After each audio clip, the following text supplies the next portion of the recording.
Bienvenue dans le premier épisode de ma série où je vous raconte comment s'est manifesté pour moi l'éveil spirituel. Sachant qu'à l'époque, j'étais plutôt cartésienne, je croyais en la science, je croyais pas vraiment en une force divine. Peut-être oui, je croyais à la réincarnation parce que je m'intéresse à l'astrologie depuis déjà une dizaine d'années. Mais pour moi, la réincarnation et l'astrologie, c'était quelque chose qui relevait plus de la science plutôt que de la spiritualité.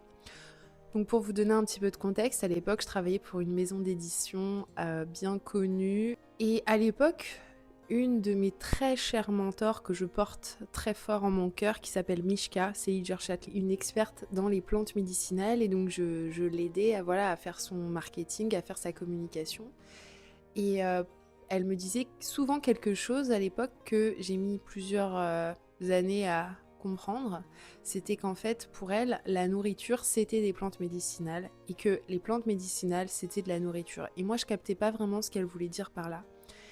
Mais à ce moment-là, ce que je vais vous raconter, c'est le moment où j'ai vraiment capté. D'ailleurs, si on y réfléchit, un point de convergence dans absolument toutes les religions, toutes les spiritualités sans exception, et dites-moi ce que vous en pensez en commentaire, c'est la nourriture. La nourriture est sacrée dans toutes les religions, et à ce moment-là, j'ai compris pourquoi.